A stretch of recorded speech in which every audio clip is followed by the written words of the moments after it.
Mountain is calling me. For some personal issue আমি আমার সব কিছু থেকেই ফোকাস হারিয়ে ফেলি। অ্যান্ড আই থট আমাকে এমন একটা জায়গায় যাওয়া উচিত দ্যাট ক্যান হিল মি।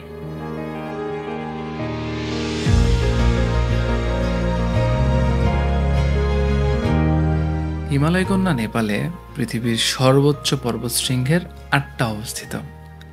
নেপালে বেশ কিছু বিখ্যাত ট্র্যাক আছে, যেমন Annapurna base camp track, Everest base camp track, যেই ট্র্যাকগুলোতে প্রতি বছর হাজার হাজার মানুষ হিমালয়ের টানে চলে যান।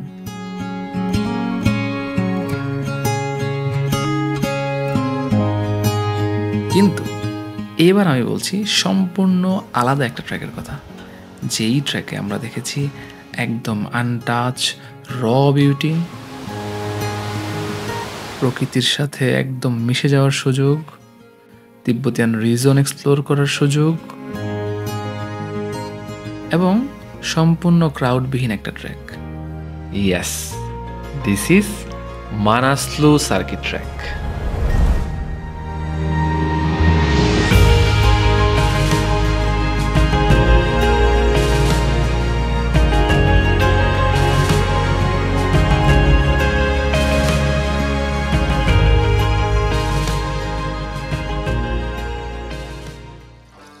আমাদের ভিডিওগুলোতে আপনারা আমাকে এবং রাব্বিকে দেখতে পান।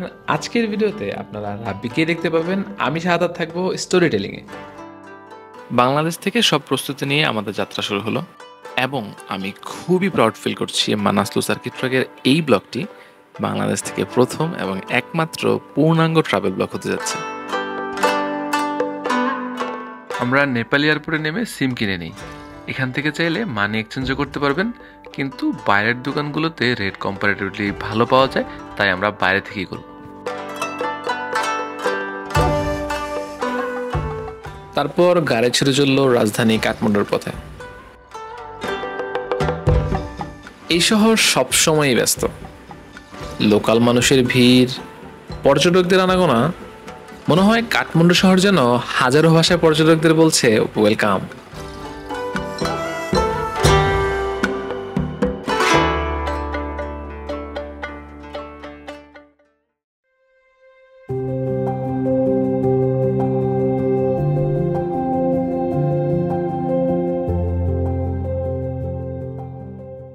মানাসলু সার্কিট ট্র্যাকটা শুরু হয় কাঠমান্ডু থেকে।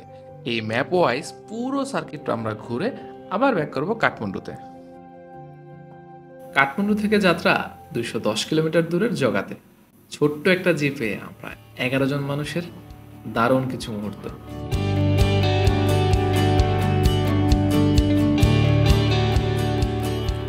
জিপের জানালা দিয়ে ছবির মতো সুন্দর লাগছিল কাঠমান্ডু সিটিকে।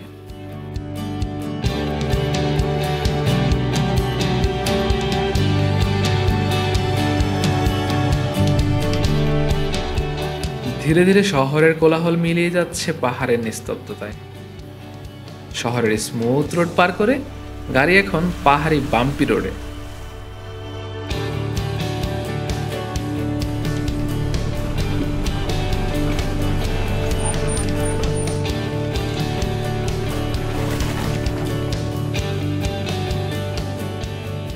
পাহাড়ি আঁকাবাঁকা রাস্তা, ঝুঁকিপূর্ণ বাঁক, মাঝে মাঝে মনে হয় এই বুঝি গাড়িটা পড়ে গেল নিচে। কিছু জায়গায় আমাদের গাড়ি থেকে নামতেও হয়েছে, কারণ রাস্তাটা বেশ ঝুঁকিপূর্ণ।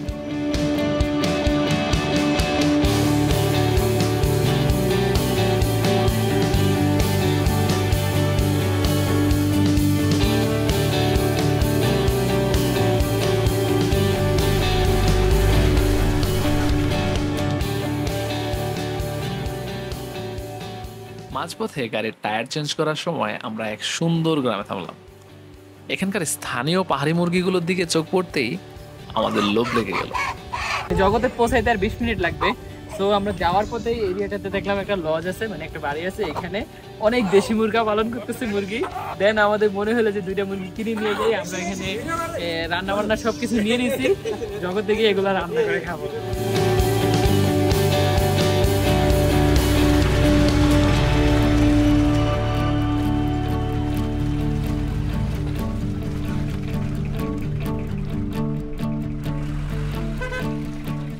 প্রচণ্ড গরম, ডেঞ্জারাস হয়ে 11 জন মানুষ, ছোট্ট একটা জীব। এই রোমাঞ্চকর জার্নিটা গল্পের ছলেই পাড়ি দিয়ে পৌঁছে গেলাম জগৎ।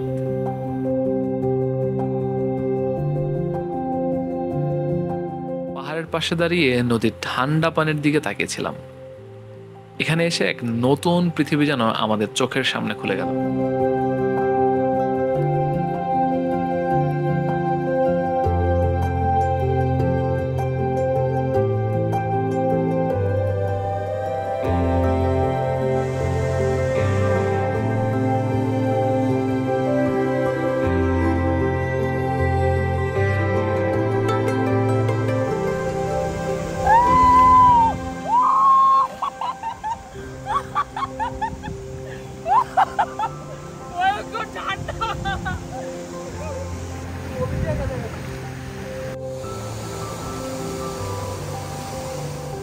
পাশেই একজন লোক মাছ শিকার করছিল। তাকে দেখে তার সাথে কিছুক্ষণ মাছ ধরার চেষ্টা করলাম। আমাদের সাথে আছে তন্ময় ভাই, আমার অ্যাডভেঞ্চার পার্টনার। তন্ময় ভাই সফটওয়্যার ইঞ্জিনিয়ার, হাব এক্সপার্টের সিটিও হিসেবে কাজ করছেন। দেখুন, একজন সফটওয়্যার ইঞ্জিনিয়ার যখন মাছ ধরতে জাল মারে তখন কিন্তু ঠিক এমনই হয়।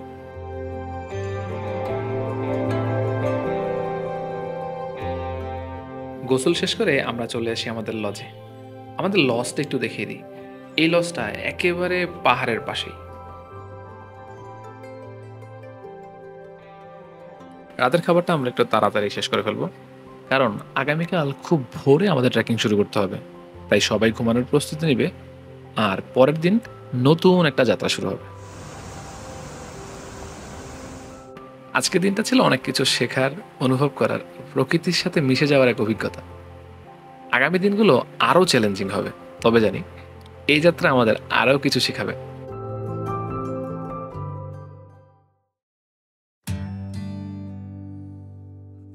আসসালামু আলাইকুম, গুড মর্নিং ফ্রম জগৎ।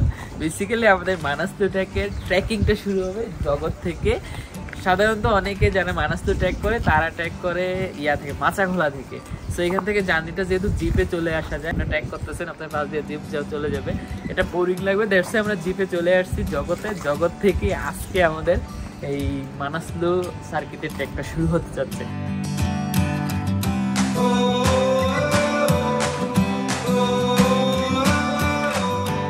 আমাদের ট্র্যাকের ফার্স্ট সাসপেনশন ব্রিজ এটা, যার জন্য সবাই কিন্তু কিছুক্ষণের জন্য দাঁড়িয়ে পড়লাম এই ব্রিজটাতে।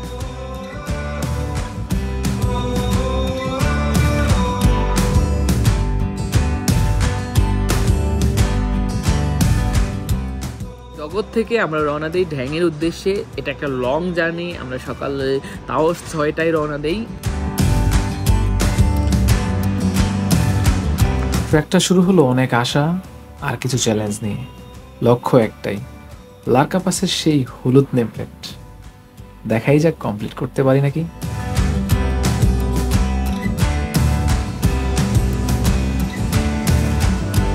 এটা ম্যান্ডেটরি, সেটা হচ্ছে যেহেতু মানাস্তু সার্কিট হচ্ছে restricted area, so guide mandatory লাগবেই, সাথে পোর্টার ব্যাগ ক্যারি করার জন্য। বন্ধু, কি অবস্থা? আমারও ভালো। উনি হচ্ছেন রমেশ দা, আমাদের পোর্টার। রমেশ দা খুব ভালো মানুষ এবং ওনার সাথে খুব দারুণ আড্ডা জমে আমাদের। এর বড় একটা কারণ, রমেশ দা কিন্তু বাংলা বলতে পারেন।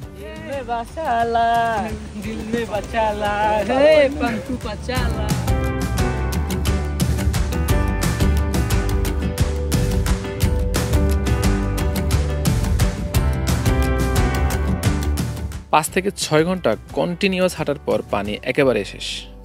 তখন মনে হচ্ছিল thirst is our biggest enemy of this trail.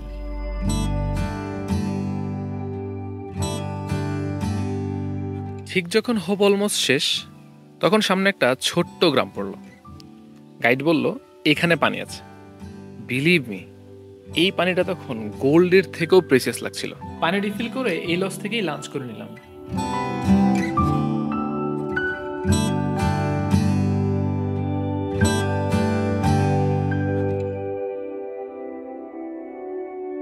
এই ট্রেলটাতে কিন্তু আমরা পথিমধ্যে আরও বিভিন্ন জায়গায় পানির সংকটে পড়েছি। সো এখানে সমাধান বের করেছি আমরা, যেটা হচ্ছে যে আমরা বিভিন্ন বই পুস্তকে পড়েছি যে গাধা বা ঘোড়া যেই স্থান থেকে পানি পান করে ওই স্থানের পানি কিন্তু মানুষের পানযোগ্য থাকে। সো আমরা বিভিন্ন জায়গায় দেখেছি যেখানে গাধা পানি পান করতেছে, ওইখান থেকে আমরাও পানি রিফিল করে নিয়েছি। একটু সামনে এগোতেই সতর্কতা সাইনবোর্ড, সামনে ভাল্লুকও দেখতে পারি।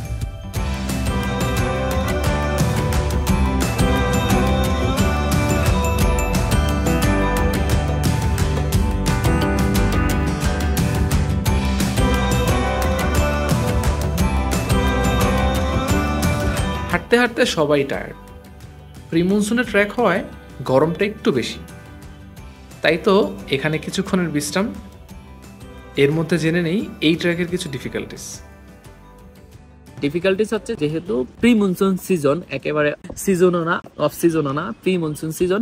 সো এখানে বৃষ্টিও নেই, ঠান্ডাও নেই, মোটামুটি একটা ওয়েদার, যার জন্য গরম মোটামুটি লাগছে, যার জন্য ট্রেকিং মোটামুটি অনেক বেশি গাম হয়েছে, অনেক বেশি ক্লান্ত লেগেছে। সো আপনারা অনেক স্যালাইন, পানি, এইসব জিনিসগুলো সাথে রাখবেন। আমার একটু স্লিপারি, যার জন্য আপনার পা স্লিপ করতে পারে, তার জন্য ট্রেকিং শু ভালো রাখবেন। এই তো আমরা যে ডিফিকাল্টি ফেস করেছি, কিছু কিছু জায়গায় আমরা পড়ে যাচ্ছিলাম, যার জন্য আপনাকে অবশ্যই ট্রেকিং ফুল শুজ এগুলো ইউজ করবেন। অনেক বেশি টায়ার্ড লাগতেছিল, অনেক বেশি গরম লাগতেছিল, এই হচ্ছে মোটামুটি ডিফিকাল্টিজ।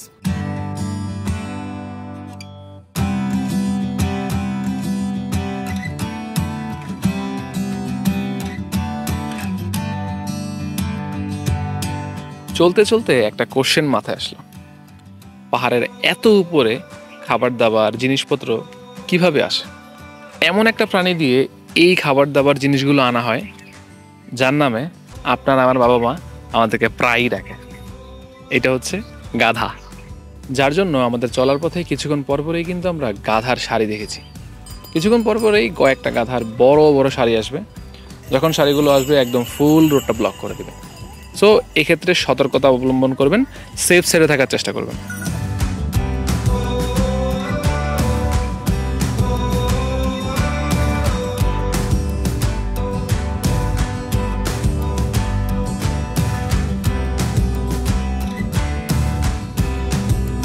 হাঁটতে হাঁটতে রিয়েলাইজ করলাম পেইন, টায়ার্ডনেস সব কিছু একপাশ, বিকজ এই ট্রেলটার বিউটি সিম্পলি মাইন্ড ব্লোয়িং। মাঝে মাঝে বসে নেচার এনজয় করেছি, তারপর আবার এগিয়েছি।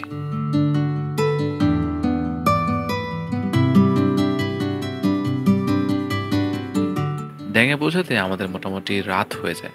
রাত হওয়ার কারণে আমরা খুব একটা শুটও করতে পারিনি। আজকের দিন আমাকে শিখিয়েছে মাউন্টেন শুধু স্ট্রেংথ না, পেশেন্স আর এন্ডিউরেন্সেরও একটা টেস্ট নেয়। ওয়াটার ক্রাইসিসে পড়েও আমরা চলতে থেকেছি, কারণ এটাই আসল ট্রেকিং, যেখানে স্ট্রাগলের ভেতরেই নেচারের আসল বিউটি লুকিয়ে থাকে।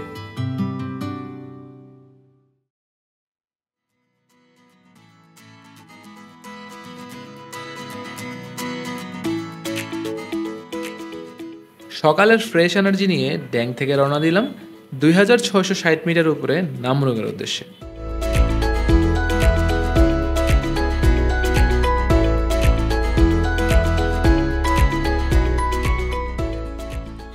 ড্যাং থেকে কিছুক্ষণ হাঁটার পর আমাদের সামনে পড়ল দারুণ একটা সাসপেনশন ব্রিজ, যার নিচ দিয়ে বয়ে গেছে বুধিগান্ধাকী নদী।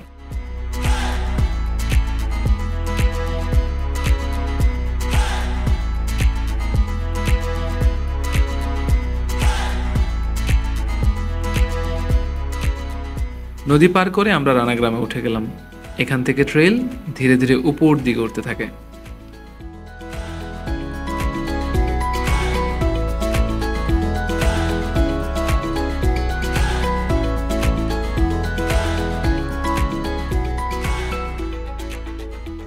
রানাগ্রাম পার করে কিছু দূর সামনে আসতেই দেখি ট্র্যাক ট্রেল ব্লক করে দাঁড়িয়ে আছে বিশাল ঝর্ণা।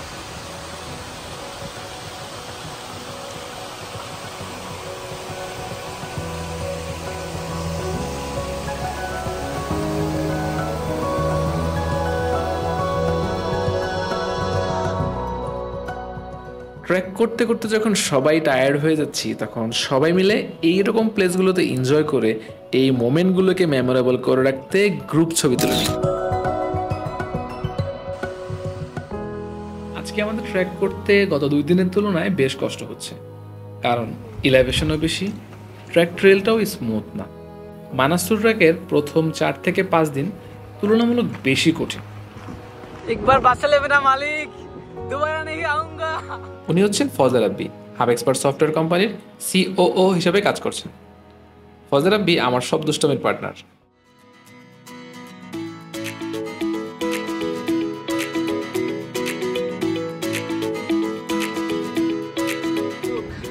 And enjoy the view.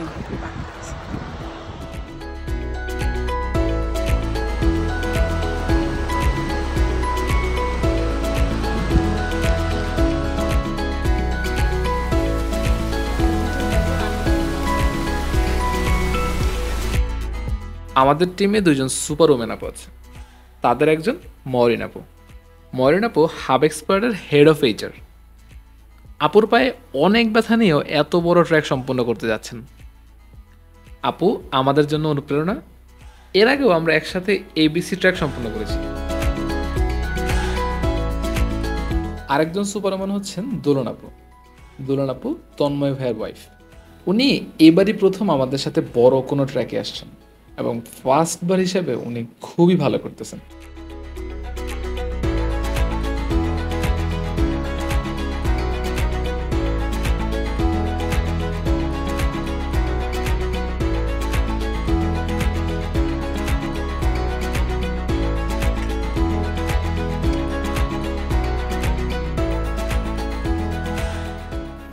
এই লজে একটা ব্রেক নিয়ে আপেল গাছের নিচে বসে আমরা দুপুরে লাঞ্চ করে নিচ্ছি।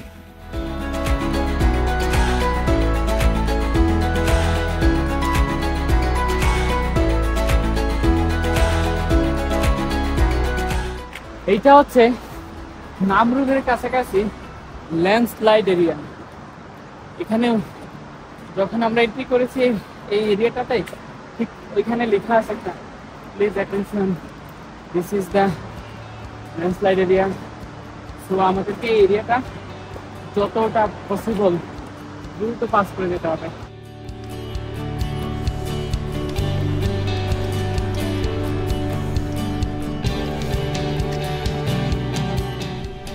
আজকে থেকে আমরা কিছু ডিফিকাল্টিস ফেস করা শুরু করি। এই ট্রেলটা মোটেই কোনো স্মুথ ট্রেল না, এটা একটা র ট্রেল, যার জন্য প্রতিটা স্টেপই খুব সতর্কভাবে দিতে হচ্ছে। একটু ভুল হলেই বড় ধরনের বিপদ।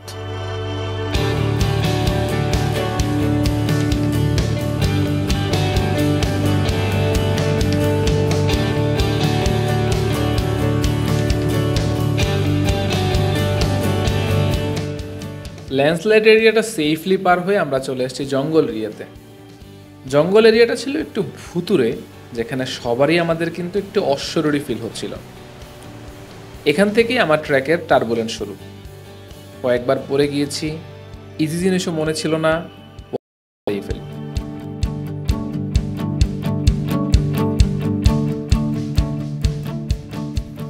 দ্বিতীয় দিনে হাঁটতে হাঁটতে মনে হচ্ছে আজকে যেন রাস্তাই শেষ হচ্ছে না। আজকে প্রথমবারের মতো আমরা আমাদের ট্র্যাকে একটা ধাক্কা খাই। আমাদের আইটিনারি অনুযায়ী আমরা আমাদের ডেস্টিনেশনে পৌঁছাতে পারি। আমাদের ডেস্টিনেশন আজকে ছিল নামরুং, কিন্তু নামরুংয়ের আগের স্টপেজ জঙ্গলে পৌঁছাতেই আমাদের মোটামুটি সন্ধ্যা হয়ে যায়। আমরা সিদ্ধান্ত নিই জঙ্গলে স্টে করব। সো আমরা কেন পৌঁছাতে পারিনি? এটার কারণ হচ্ছে গিয়ে আমরা যখন ট্র্যাকের প্ল্যানটা করেছিলাম ডেস্টিনেশন, তখন আমরা চ্যাটজিপিটি, গুগল এবং ইন্টারন্যাশনাল যে ব্লগার, স্বাভাবিক যেহেতু বাংলা খুব একটা ব্লগ নেই, আমরা বাংলা প্ল্যান দেখে আসতে পারিনি, যার কারণে আমরা অনেক লং লং ডিস্টেন্স গুলাকে টার্গেট হিসেবে ধরে ফেলছি। বাট রিয়েল সিনারিওটা একটু অন্যরকম হয়েছে। সো এই ডিস্টেন্স যদি আপনারা সিলেক্ট করতে চান, তাহলে অবশ্যই একটা সুন্দর প্ল্যান করে লং ডিস্টেন্স প্ল্যান করার কোনো দরকার নেই। ইন্টারন্যাশনাল ট্র্যাকার বা গুগল বা চ্যাটজিপিটি আপনাদেরকে যে প্ল্যানটা দেবে, এখান থেকে 2 দিন অথবা অ্যাটলিস্ট 1 দিন এক্সট্রা ধরে নেবেন। এখন হয়তো বা অনেকেই ভাবতেছেন ট্র্যাকের ডেস্টিনেশনগুলোকে অনেক ছোট ছোট করে ভাগ করবেন, কিন্তু এখানে একটা বিষয় আছে। মানাসলু সার্কিটের ট্র্যাকের যে ডিউরেশনটা, আমাদের যে পারমিশনটা নেপাল সরকার প্রোভাইড করে, সেটা হচ্ছে 7 to 8 ডেজ। এই 7 to 8 ডেজের মাঝে আপনাকে মানাসলু সার্কিট ট্র্যাকটা অবশ্যই কমপ্লিট করতে হবে, কারণ এটা কনজারভেশন এরিয়া। এই কনজারভেশন এরিয়া আপনি চাইলেও এর থেকে বেশি দিন থাকতে পারবেন না, বাট থাকার অপশন আছে। সেক্ষেত্রে আপনাকে প্রতিদিন পার পার্সন হিসেবে $15 to $20% এক্সট্রা দিতে হবে।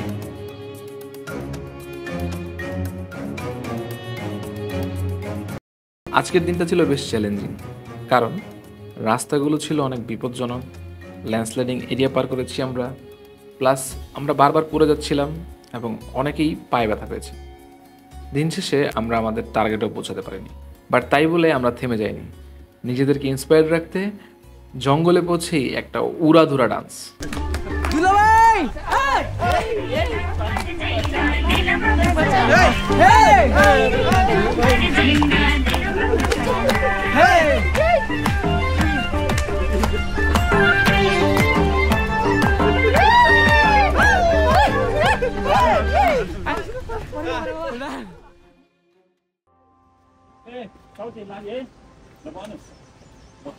জঙ্গল থেকে আমাদের যাত্রাটা শুরু বেসিক্যালি। তো আজকে আমরা নামরুমে যাব। আমাদের আজ প্ল্যানটাকে আমরা ডাইনামিক রেখেছি, যদি আমাদের এনার্জি থাকে নামরুম পৌঁছানোর পরে দেন আমরা পরবর্তী ডেস্টিনেশনে আগিয়ে থাকবো। বাট যদি আমাদের এনার্জি না থাকে তাহলে আমরা আজকে নামরুম স্টে করব। আর হচ্ছে জঙ্গল থেকে নামরুম পৌঁছাইতে আমাদের হিসাবে 4 ঘন্টা লাগার কথা।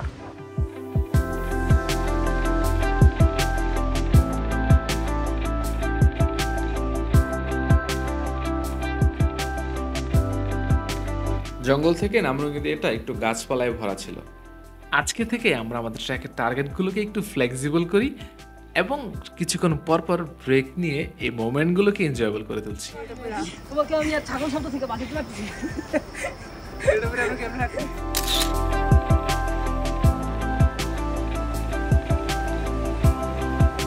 ডে বাই ডে আমরা যত উপরে ইলেভেশনে যাচ্ছি, মাউন্ট মানাসলু তার অপরূপ সৌন্দর্যে ওয়েলকাম করছে, পাশাপাশি নতুন নতুন চ্যালেঞ্জের সম্মুখীন করছে।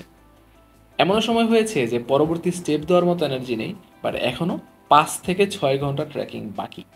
ব্যাক করারও কোনো অপশন নাই, কারণ লার্কা পাস কমপ্লিট করার চেয়ে ব্যাক করা বেশি কঠিন। ঠিক তখনই মনে পড়ল রুদ্র মোহাম্মদ শহীদুল্লাহর সেই বিখ্যাত উক্তি, তোমাকে জিততেই হবে, মনে রেখো ফেরার সব পথ বন্ধ হয়ে গেছে।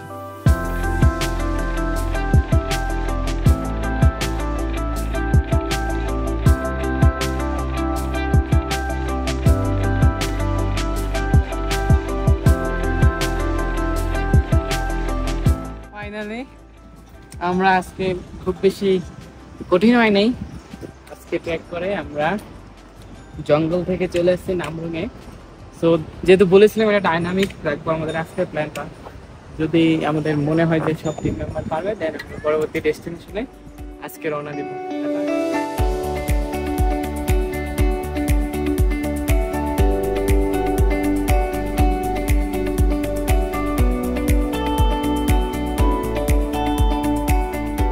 নামরুঙে প্রিভিয়াস এরিয়া থেকে ভালো লজ এবং ফুড পাওয়া যায়। 1 কাপ গরম পানি 120 রুপি দিয়ে কিনে দেশ থেকে নিয়ে যাওয়া 30 টাকার ইনস্ট্যান্ট নুডলস মেক করে খাই, সাথে লজ থেকে একটা আমেরিকানো কফি খেয়ে আবার রওনা দিই। সো ফাইনালি আমরা ডিসিশন নিয়েছি আমরা আজকে লোহর দিকে যাব। সো এখান থেকে নামরুং থেকে লোহ হচ্ছে 4 ঘন্টা লোকালি, বাট আমাদের হয়তো বা 6 থেকে 7 ঘন্টা লেগে যাবে। সো আমরা এখন রওনা দিলে 7টা-8টা পৌঁছাবো।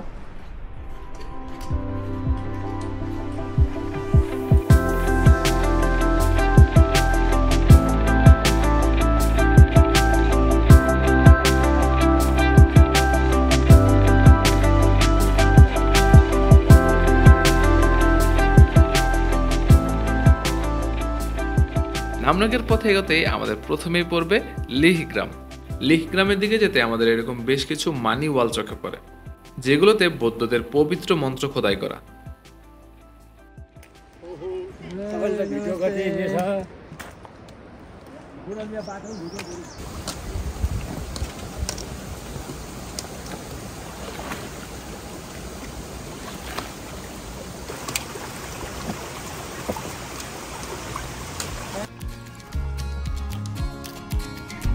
বেলা গড়িয়ে দুপুর থেকে যখন বিকেল, আমরা তখন লিতে পৌঁছাই।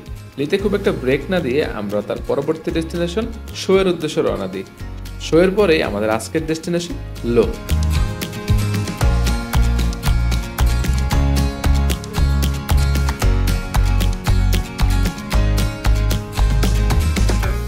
উনি হচ্ছেন আমাদের গাইড। এই পুরো ট্র্যাকে আমাদের গাইড করছেন এই ট্র্যাকটা কমপ্লিট করতে।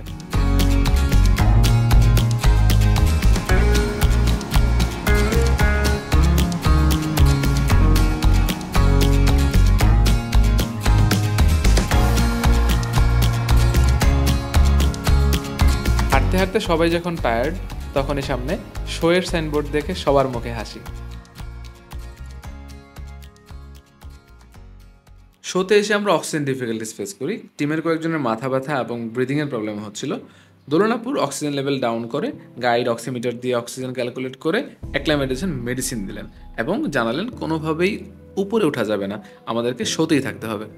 এই জিনিসটা মাথায় রাখবেন, কখনো আল্টিটিউড সিকনেস দেখা দিলে কখনো এলিভেশনে ওঠার ট্রাই করবেন না। আপনারা মেডিসিন, রেস্ট এসবের মাধ্যমে সারিয়ে নিতে পারবেন। একেবারেই যদি সুস্থ না হন তাহলে আপনাদেরকে অবশ্যই ইউ শুড গো ব্যাক। আপনাকে অবশ্যই লোয়ার এরিয়াতে যেতে হবে। আপার এরিয়াতে যত উঠবে আপনাকে আল্টিটিউড সিকনেস আরও বেড়ে যাবে। শোতে এসে আমাদের টিমের রাতুল ভাই হট শাওয়ার নেওয়ার পরে ভাইয়ার হাইপোথার্মিয়া হয় এবং এরপর থেকেই আমাদের টিমের সবার সমস্ত ধরনের শাওয়ার অফ।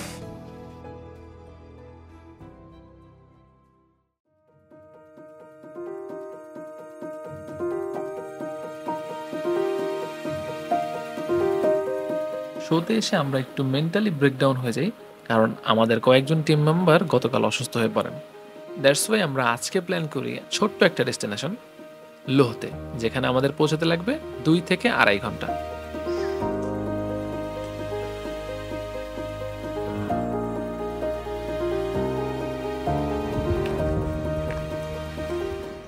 আমরা যত উপরে উঠছিলাম ধীরে ধীরে মানাসলোর সৌন্দর্য ততই উন্মোচিত হচ্ছিল। শো থেকেই মূলত মানাসলোর পিক দেখা যায়।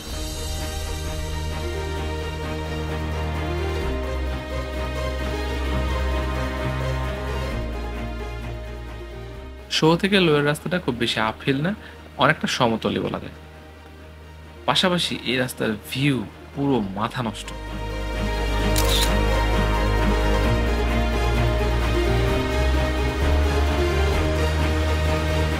হাইপোথার্মিয়ার কারণে রাতুল ভাইয়ের কিন্তু মাইনাসের জ্যাকেট পরতে হচ্ছে, এত রোদ এবং গরম থাকা সত্ত্বেও।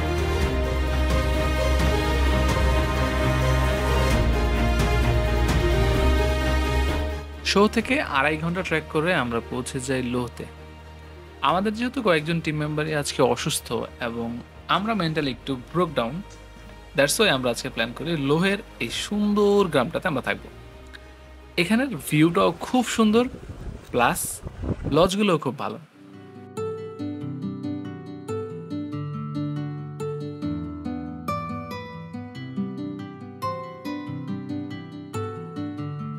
লজে পৌঁছে ব্যাগটা রেখেই বেরিয়ে পড়লাম লোহ গ্রামটা করতে। আজকে হাতে এনাফ টাইমও আছে, ব্যাটে বলে মিলে গেছে। চলেন ঘুরে দেখি পুরো গ্রামটা।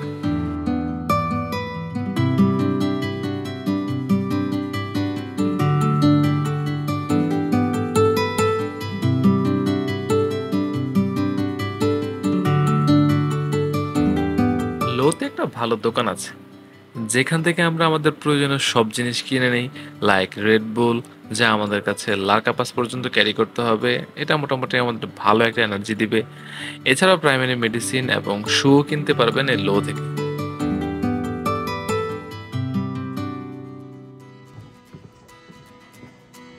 লো থেকে আমরা ভালো এক্সপিরিয়েন্স নিয়ে আজকের টার্গেট শায়লা। লোকাল ডিস্টেন্স 2.5 ঘন্টা। আমাদের কত সময় লাগে দেখাই যায়।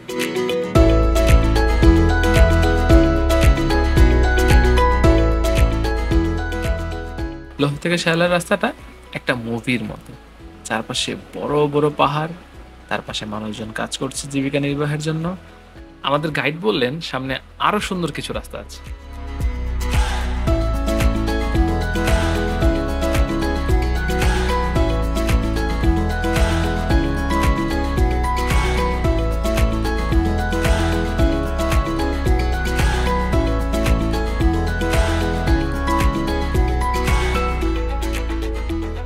এই প্লেসটা আমাদের বিগত দিনে দেখা সবগুলো প্লেস থেকে খুবই সুন্দর। তাই তো কিছুক্ষণ বসে নিজেরা এনজয় করলাম, দেন অ্যাগেইন শুরু করলাম আমাদের ট্রেকিং।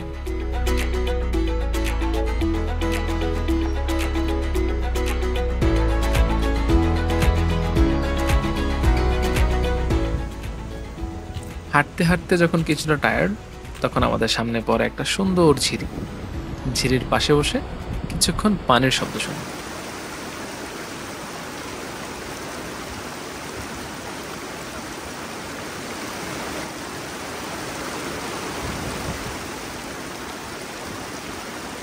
ঝিরি থেকে কিছুটা পানি নিয়ে অ্যাকোয়া টেপ দিয়ে নিই, সামনে কাজে লাগবে।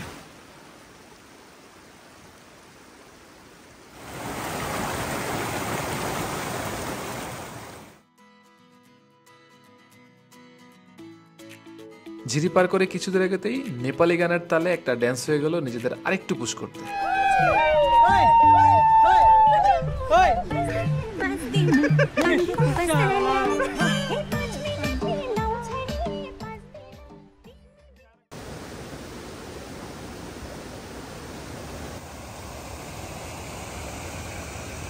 আমরা যখন অলমোস্ট শায়লার কাছাকাছি তখন শুরু হয় বৃষ্টি। পঞ্চপুরে আবারও ট্রেকিং শুরু। হিমালয়ে এসে আমি ইয়েতে খুঁজতেছিলাম, বাট ইয়েতে না দেখলেও ইয়ক দেখে গেছি। এগুলো হিমালয়ে থাকে, এগুলো জঙ্গলি গরু।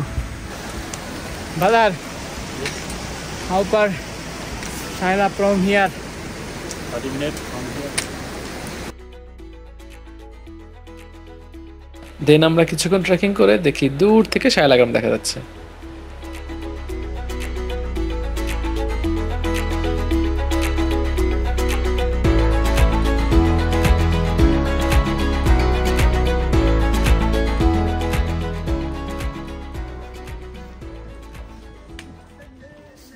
শায়লাতে এসে সবাই মেন্টালি টায়ার্ড হয়ে পড়েছিলাম, তবে আমাদের গাইড এবং পোর্টার হাল ছাড়েনি। তারা গান গাচ্ছিল, নাচানাচি করছিল, আর এই চেয়ারফুল এনভায়রনমেন্ট আমাদের অনুপ্রাণিত করে।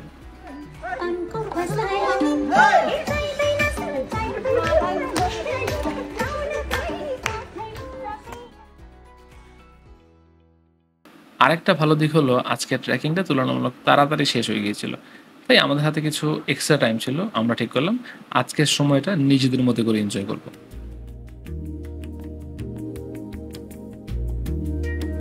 এনজয়মেন্টের অংশ শুরু হলো রান্নার প্ল্যান দিয়ে, কারণ আমরা আমাদের দেশ থেকে বিভিন্ন ধরনের খাবার নিয়ে এসেছি, যেমন শুটকি, মশলা।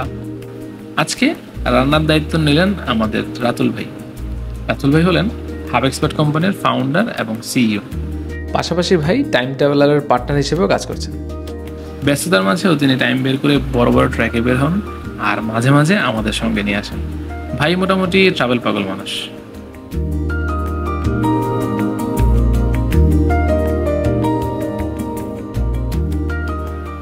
অবশেষে সবাই মিলে খাওয়া দাওয়া আর টিম আড্ডাতে সময় কাটিয়ে সবার মুখে হাসি ফিরে এলো।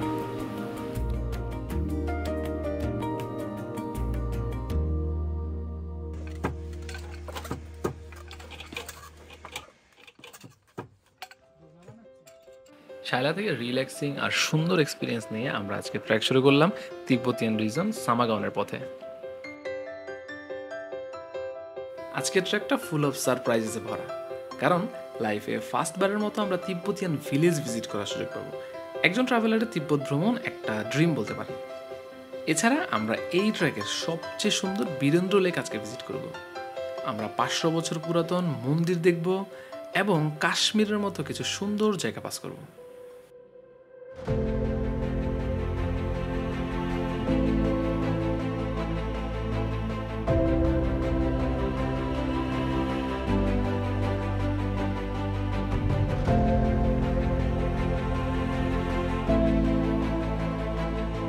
আমি এবং মেহেদি বেশ এনজয় করি প্লেসটাতে এবং সবাই মিলে গ্রুপ ফটো তুলি। মেহেদি হচ্ছেন একজন ট্রাভেল লাভার। তিনি হাব এক্সপার্ট সফটওয়্যার কোম্পানির অ্যাডমিন এবং বিলিংয়ে কাজ করেন। ট্রাভেলে সবসময় তিনি সবাইকে সাহায্য করেন। এত সুন্দর একটা প্লেসে সেলিব্রেশন তো বানতা হয়।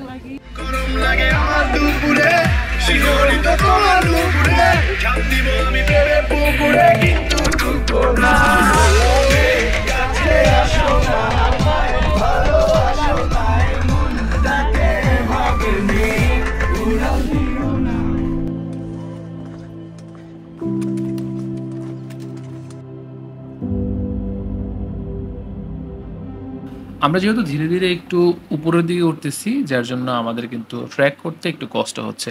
এই মুহূর্তে আমাদের এনার্জি গেইন করার জন্য আমরা কিছুক্ষণ পর পর কিন্তু রেড বুল ব্রেক নিচ্ছিলাম।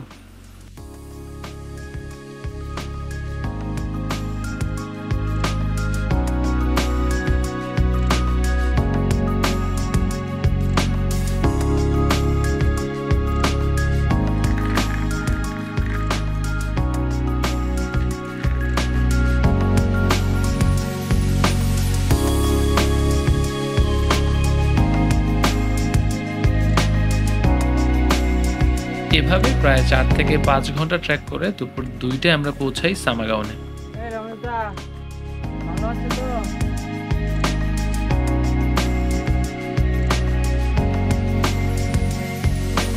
পাথরের তৈরি ট্রেডিশনাল ঘর আর চারপাশের পাহাড় ভিলেজটাকে করেছে অনন্য। এখানকার সুইজারল্যান্ড এইড হেলথ সেন্টার থেকে লোকাল মানুষ আর ট্রেকাররা মেডিসিন এবং প্রাইমারি ট্রিটমেন্ট নিতে পারেন। আমরাও সেখান থেকে কিছু অ্যাক্লামাইটিস মেডিসিন নিয়েছিলাম। এই প্রথম আমরা তিব্বতিয়ান ফুড ট্রাই করার সুযোগ পেলাম। খাবারটা ছিল অসাধারণ, বিগত প্রত্যেকটা দিনের খাবারের তুলনায় অনেক ভালো।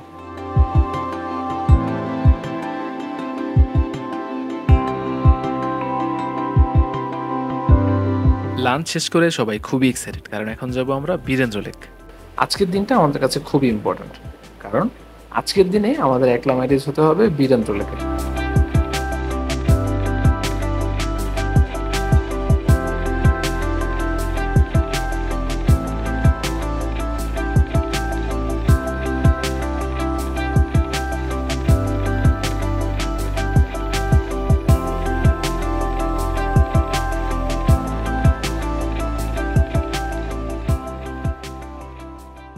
বীরেন্দ্র লেক যাওয়ার ট্রেলটা মারাত্মক সুন্দর।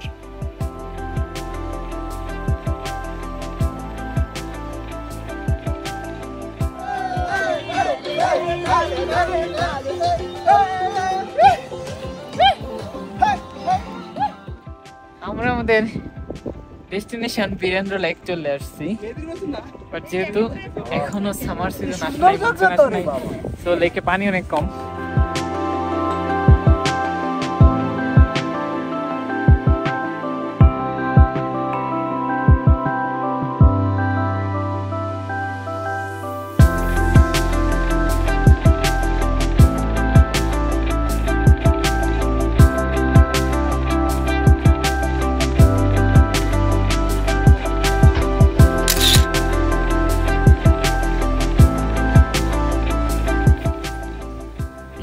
বেসিক্যালি বীরেন্দ্র লেকটাতে আসার একটা উদ্দেশ্য, বড় উদ্দেশ্যই হচ্ছে অ্যাক্লামেটাইজ করা এই উচ্চতার সাথে। এটা হচ্ছে 3800 মিটারের মতো বা অলমোস্ট 4000-এর কাছে। আপনি যখন সামাগাওনে থাকবেন, সামাগাওন থেকে আপনি লাঞ্চ করে এদিকে আসবেন, এই লেকটার সৌন্দর্য উপভোগ করবেন আর উঁচু তাপমাত্রায় নিজেকে অ্যাডজাস্ট করে নেবেন। দেন আপনি এখানে কিছুক্ষণ থেকে 1 ঘন্টা আধা ঘন্টা থেকে গাইড আপনাদেরকে বলবে 1 ঘন্টা আধা ঘন্টা থাকতে হবে, থেকে আপনারা আবার সামাগাওনে চলে যাবেন। অর্থাৎ সামাগাওন থেকে বীরেন্দ্র লেক এসে আবার সামাগাওনে চলে যাওয়া, এই 3800 বা 4000 মিটার উঠে আবার নিচে চলে যাওয়া।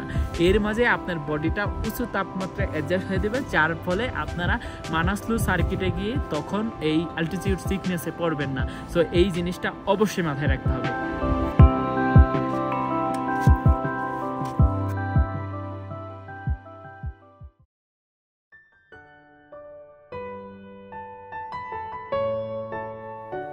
একজন ট্রাভেলারের তিব্বত ভ্রমণ একরকম ড্রিম, আর আজকের ট্রেকে আমরা সেই ড্রিমের একটা ছোট্ট অংশ ছুঁয়ে দেখার সুযোগ পেলাম।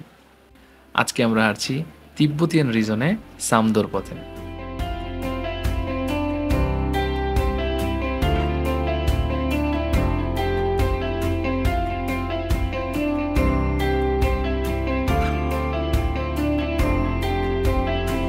সামাগাউন থেকে সামদোর ট্রেলটা আপহিল এবং ডাউনহিলের মিক্স, কিন্তু ভীষণ এনজয়েবল। এখানে এসে মনে হলো মাউন্টেনগুলো যেন আমাদের দেখে লুকিয়ে যায়।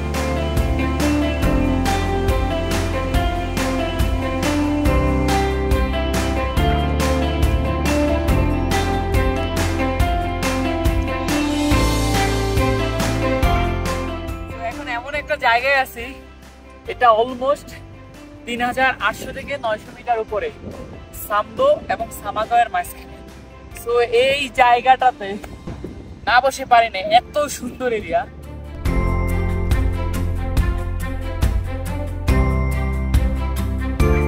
তিব্বতিয়ান ভিলেজে ঢুকতেই চোখ পড়লো লোকাল মানুষদের অ্যাক্টিভিটি।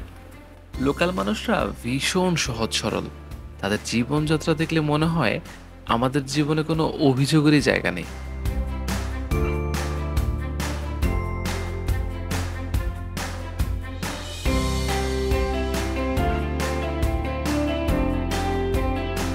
আজকের ট্রেকের সবচেয়ে সুন্দর একটা মুহূর্ত শেয়ার করি। আমরা যখন তিব্বতিয়ান ভিলেজটার পাশ দিয়ে যাচ্ছি, দুজন ছোট্ট বেবি দৌড়ে এসে বলছে চকলেট চকলেট। তখন বুঝলাম তারা চকলেট চাইছে। আমাদের ব্যাগ থেকে একদম লাস্ট সংগ্রহ চকলেটটা বের করে একজনকে দিলাম। দেওয়ার পরে একজন আরেকজনের সাথে শেয়ার করতে চাচ্ছে, সে তাকে এটা দিচ্ছে। তখন আমরা জিজ্ঞেস করলাম is this your brother, but সে কোনো অ্যান্সার দিল না। তখন বুঝলাম সে এটা শেয়ার করতে যাচ্ছে তার সাথে। আমরা চকলেটটা ভাগ করে দুজনকে দিই এবং দুজন খুব সুন্দরভাবে খাচ্ছে। তখন এই জিনিসটা মাথায় রিয়েলাইজেশন আসলো যে পাহাড়ের এত উপরে জীবনের সমস্ত মৌলিক চাহিদা থেকে বঞ্চিত এবং প্রকৃতির সাথে কতটা স্ট্রাগল করে এই মানুষগুলো বেঁচে আছে, তবু তারা কতটা সভ্য। তারা ট্যুরিস্টদের সাথে খুব সুন্দরভাবে কমিউনিকেট করতে পারে। একজনকে জিজ্ঞেস করলাম যে তুমি কি সামদো যাবে, সামদো সামদো।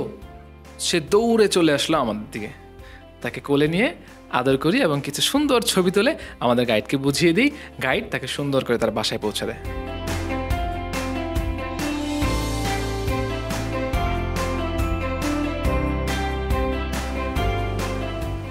এবার আমি আর মেহেদি ভাই একটু পাগলামি করি। আমাদের সামনে একটা ছোট্ট পাহাড় ছিল, আমরা যাচ্ছিলাম 3800 মিটার উচ্চতা দিয়ে। এবার ওই পাহাড়টা ছিল 4000 মিটারের মতো। সো আমরা ভাবি ওই পাহাড়টার পিকে উঠে দেখবো আশেপাশের ভিউটা কেমন।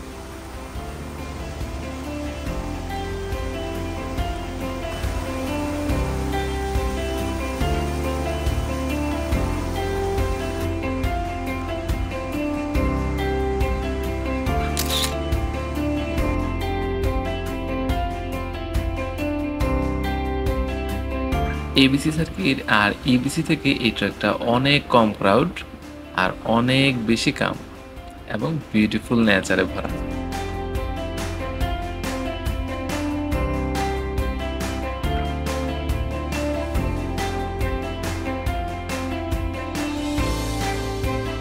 প্রায় 4 থেকে 5 ঘন্টা ট্রেকিং করে আমরা রিচ করলাম সামদোতে।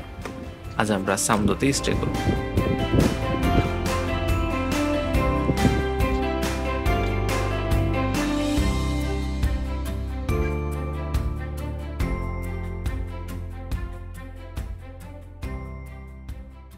লারকা পাসে কী হলো? হারিয়েছি প্রিয় ক্যামেরা। রাত 2টা থেকে টানা 16 ঘন্টা ট্রেকিং। প্রচণ্ড স্নোফল, ভয়ঙ্কর উইন্ড নিশ্চিহ্ন করে দিল ট্রেকিংয়ের পথ। কারো কারো অক্সিজেন লেভেল নেমে গেল 60-তে। ফিরতে কি পারলাম সবাইকে নিয়ে সুস্থভাবে? পাওয়া না পাওয়ার অনেক গল্প। দেখা হবে পরবর্তী পর্বে। সাবস্ক্রাইব করে আমাদের সাথেই থাকুন।